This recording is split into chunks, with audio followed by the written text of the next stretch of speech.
नमस्कार, स्वागत है आपका खबरों का पंचनामा में। मैं हूं आपके साथ वक्ता। हम लेकर आए हैं देश और दुनिया की 5 बड़ी खबरें, जिस पर चर्चा के लिए हमारे साथ स्टूडियो में मौजूद हैं कैपिटल टीवी के editor in chief doctor Manish Kumar जी।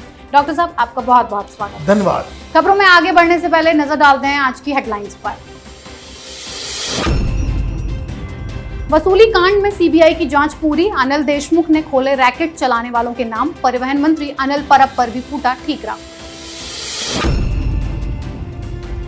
महाराष्ट्र में कोरोना से बिगड़े हालात, पलायन कर रहे मजदूरों को अजीत पवार ने दी लॉकडाउन लगाने की धमकी। शमशान में नहीं मिल रही अंतिम संस्कार की जगह। दिल्ली के वीकेंड कर्फ्यू ने खोली केजरीवाल की बदइंतजामी की पोल। लोगों को नहीं मिल रहे ई पास, मरीजों को हो रही परेशानी। बंगाल में 5वें चरण में हिंसा के बीच में जमकर वोटिंग। ममता का भड़काऊ ऑडियो वायरल। टीएमसी के कार्यकर्ताओं से की लाशों के साथ रैली करने की बात। जल्द भारत लाया जाएगा भगोड़ा हीरा कारोबारी नीरव मोदी। ब्रिटिश सरकार ने दी प्रत्यर्पण की मंजूरी। नीरव मोदी ने पीएनबी बैंक से करोड़ों को किया था घोटाला।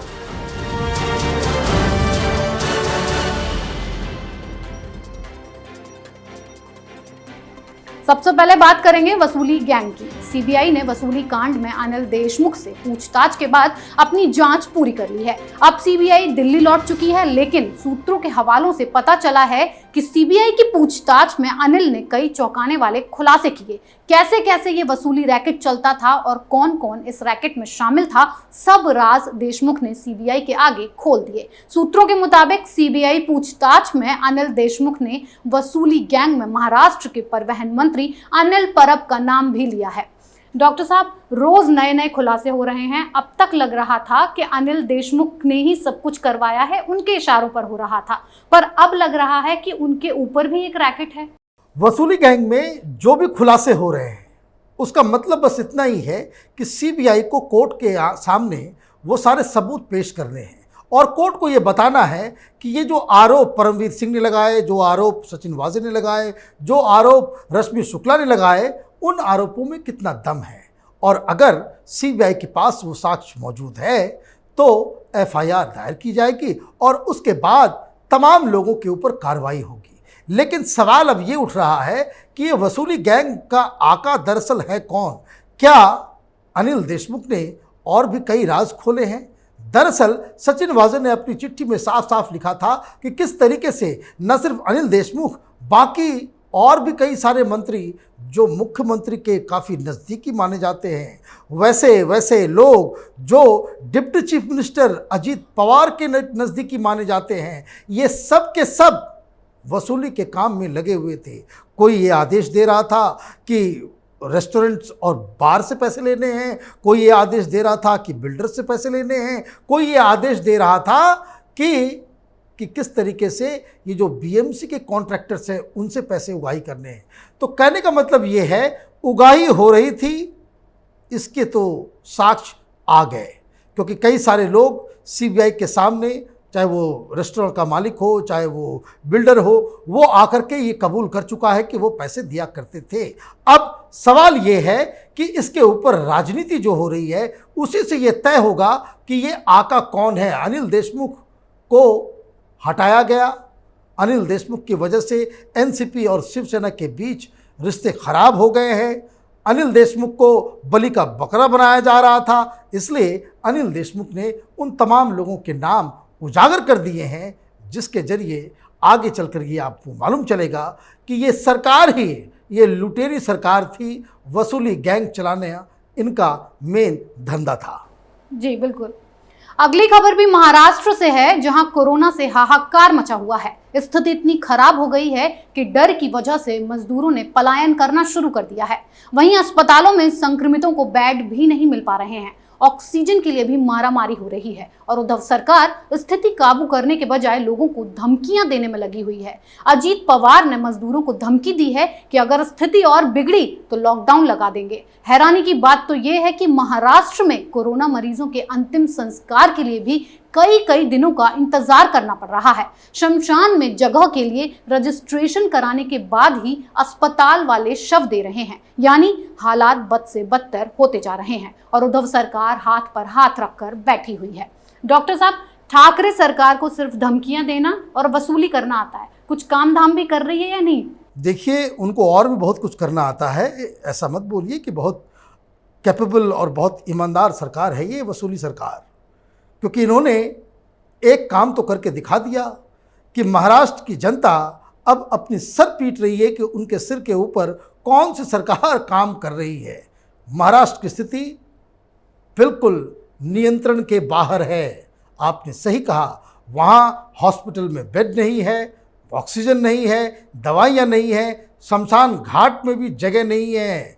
ऐसी स्थिति में जो उद्धव ठाकरे ने आज कमाल किया है वो भी अपने आप में एक अलग कहानी है कि एक राजदीप सरदेसाई, एक डिस्क्रेडिटेड जर्नलिस्ट के जरिए ये अफवाह फैला दी कि उन्होंने पिछले 24 घंटे में प्रधानमंत्री को 3 बार उन्होंने फ़ोन किया और ये कहा कि ऑक्सीजन नहीं है, वो मदद मांग रहे थे।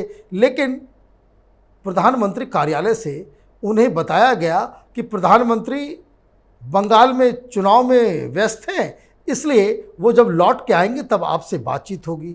अब इसको लेकर के ये लोग, चूँकि वहाँ पे स्थिति खराब है, वहाँ पे स्थिति नियंत्रण के बाहर चली गई है, तो ये ठीकरा कैसे फोड़ा जाए, इसके ऊपर राजनीति कैसे की जाए, अपनी चमड़ी अपनी दमड़ी कैसे बचाई जाए, उसमें इन लोगों ने यही लुटियन गैंग के पत्रकारों को फिर से पकड़ा है और सोशल मीडिया में ये अफवाह फैलाने की कोशिश की है कि इन्होंने 3-3 बार कॉल किए और फिर भी कोई जवाब नहीं मिला। प्रधानमंत्री तो चुनाव में बिजी हैं।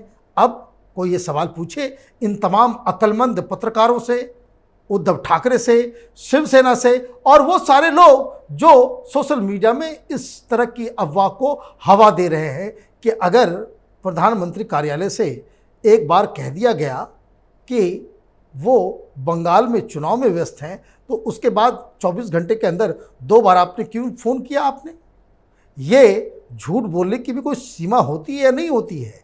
और अगर वो व्यस्त हैं तो शाम के 8 बजे वो वापस दिल्ली आ जाते हैं। ये इतनी छोटी सी बात मुझ जैसे छोटे मोटे पत्रकार को मालूम है, तो वो मुख्यमंत्री को ये पता नहीं है कि शाम होते ही प्रधानमंत्री वापस अपने घर दिल्ली आ जाते हैं, तब आपने फ़ोन कर लिया होता। खैर, अफवाह की राजनीति, झूठ की राजनीति, ये महाराष्ट्र की अघाड़ी सरकार की नीति बन गई है। उनके हाथ में कुछ नहीं है, तो अब उसके ऊपर वो राजनीति करना चाहते हैं। जी बिल्कुल। अब बात करेंगे दिल्ली के वीकेंड कर्फ्यू की। एक तरफ लोग कोरोना की मार से परेशान हैं, तो दूसरी तरफ वीकेंड कर्फ्यू में केजरीवाल सरकार की बदइंतजामी लोगों को मार रही है। बिना सिस्टम को तय किए केजरीवाल ने जल्दबाजी में वीकेंड कर्फ्यू लगा दिया। जरूरी काम से निकलने वालों को ई पास देने की बात कही, लेकिन किसी को भी ई पास उपलब्ध नहीं करवाए जा रहे हैं। बिना ई पास के अस्पताल जाने वाले मरीजों के साथ साथ जरूरी काम पर निकलने वालों को भी काफी परेशानी हो रही है, और अगर कोई जरूरी काम के लिए घर से निकल भी रहा है तो उससे जुर्माना वसूला जा रहा है। डॉक्टर साहब, आज दिल्ली की जनता को लग रहा होगा कि उन्होंने केजरीवाल को सत्ता पर बिठाकर बहुत बड़ी गलती की है। दिल्ली में कोरोना इतना बढ़ता जा रहा है, इस लापरवाही को क्या कहेंगे आप? देखिए, लापरवाही कहाँ है। मुख्यमंत्री केजरीवाल, मैं लगातार कहता हूँ कि वो हिंदुस्तान की राजनीति का नटवरलाल है।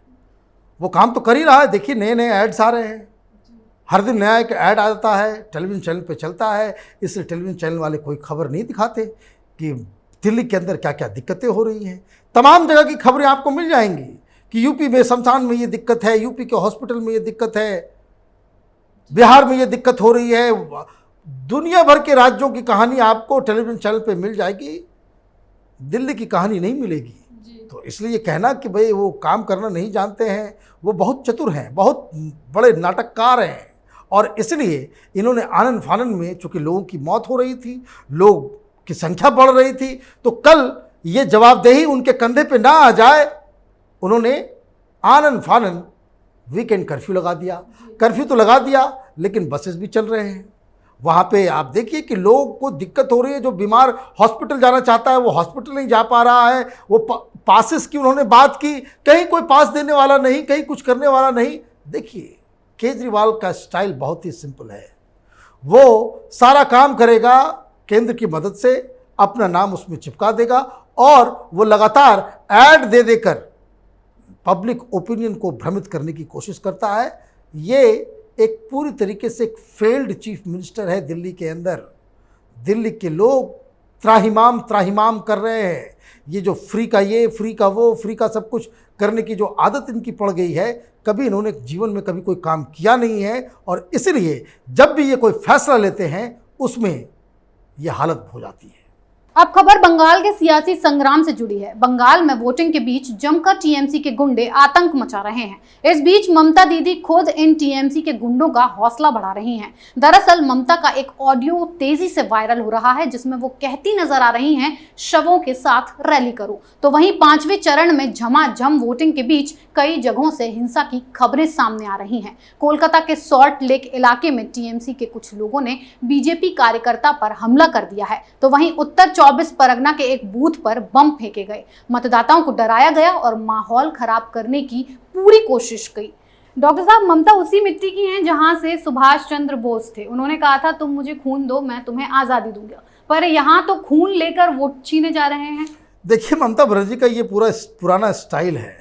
इन्होंने वायलेंस को लेजिटिमाइज कर दिया है चुनाव के दौरान। यही कह सकते हैं कि हिंसा के जरिए कैसे चुनाव जीता जा सकता है, ये पूरे देश के सामने वो एक एग्जाम्पल पेश कर रही हैं। और जिस हिसाब से उनका एक अमानवीय चेहरा दुनिया के सामने आया है, ये आश्चर्य करने वाली बात है। आपने उस ऑडियो को सुना होगा। उस ऑडियो में वो कह रही है कि जब कूच बिहार में 4 लोगों की मौत हो जाती है, ये उपद्रवी थे, टीएमसी के काडर थे, ये बूथ लूटने गए थे, सीआरपीएफ से हथियार छीन रहे थे और उसके बाद जो कार्रवाई में 4 लोगों की मौत हुई, उसका ये तमाशा करना चाह रही थी।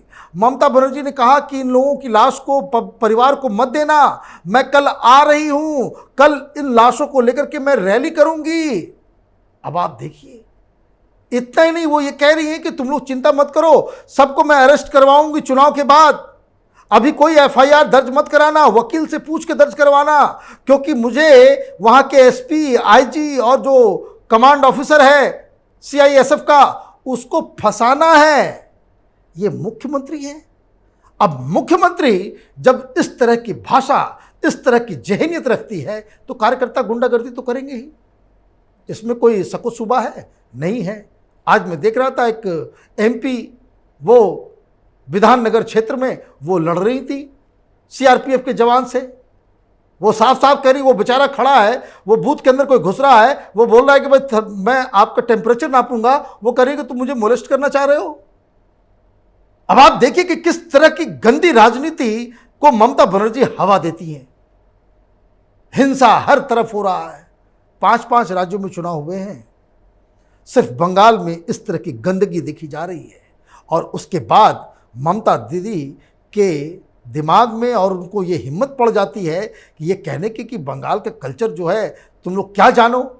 अगर बंगाल का कल्चर यही है तो बंगाल के लोगों को ये समझना चाहिए कि इस कल्चर को किस तरीके से जहन्नुम में लेके जाने की तैयारी ममता बनर्जी कर रही है और इसका जवाब वहाँ की जनता को देना चाहिए।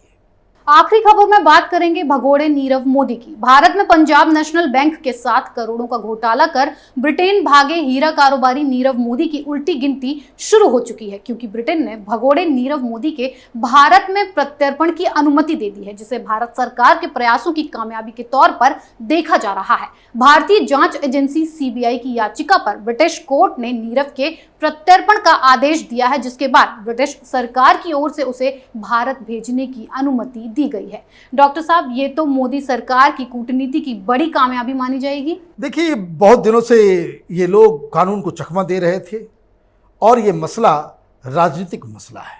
वो इसलिए है क्योंकि राहुल गांधी ने इस मसले को जिस हिसाब से उठाया था, नीरव मोदी, क्योंकि नाम के पीछे मोदी था, तो मोदी मोदी कर करके इन लोगों ने इस हिसाब से ये किया था कि जैसे कि नीरव मोदी को या फिर माल्या को या चौकसी को मोदी सरकार ने बाहर भिजवा दिया। ये आरोप नरेंद्र मोदी सरकार पे लगी हुई थी। अब अब ये आरोप का जवाब तो तभी होगा कि जब वो वापस आएगा, और जब वो वापस आएगा तो यकीन मानिए कि ये सारे विपक्ष, ये जो लुटियन गैंग है, सब बेनकाब हो जाएंगे।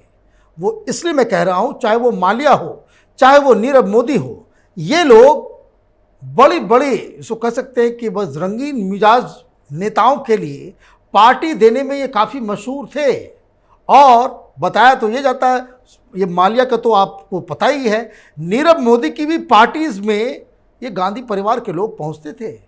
बहुत सारी कहानियां हैं, वो कहानियां भी सामने आएंगी और देश को ये भी मालूम चलेगा कि नीरव मोदी या चोकसी या फिर विजय माल्या हो, इन लोगों को किस हिसाब से, किसके दौरान, वो उस समय प्रधानमंत्री कौन था, किसकी सरकार थी जिस दौरान इनकी डूबती हुई कंपनी को, इनको फ्रॉड करने के लिए इतने सारे लोन दिए गए और किसके कहने पे दिए गए। बहुत सारी चीज़ें पब्लिक डोमेन में हैं, क्योंकि उस दौरान चिदम्बरम के दफ्तर से ये तय होता था कि बैंक के मैनेजर्स को, बैंक के मैनेजिंग डायरेक्टर्स को, एमडीज को, सीईओ को फ़ोन फाइनेंस मिनिस्ट्री से दी जाती थी कि भाई फलाना का केस है, इसको इतना पैसा देना है, आप दें। यहाँ तक तो खबर हमने तो बहुत पहले, आप हमारे आर्काइव में जाइए, हमने उसमें बहुत सारे खुलासे भी किए हैं कि किस तरह से चिदम्बरम के बेटे ने माल्या से 5-5 लाख रुपए करके 3 बार पैसे लिए थे, सिर्फ इस बात के लिए कि माल्या को उस समय के फिनेंस मिनिस्टर, मतलब अपने पिता से मिलवाने के वो पैसे ले रहा था। तो कई सारी चीज़ें हैं, कई सारे खुलासे होने बाकी हैं। ये अच्छी बात है कि इन भगोड़ों को वापस बुलाया जा रहा है और इनके खिलाफ कार्रवाई हो रही है, ये होना ही था। जी बिल्कुल। डॉक्टर साहब, आपका इतना सटीक और बेहतरीन एनालिसिस के लिए बहुत बहुत धन्यवाद। धन्यवाद। खबरों के पंचनामा में आज के लिए इतना ही। देश विदेश की बाकी खबरों और उनके सटीक एनालिसिस के लिए देखते रहिए कैपिटल टीवी। हमें लाइक कीजिए, शेयर कीजिए और कैपिटल टीवी को सब्सक्राइब करना ना भूलें। नमस्कार।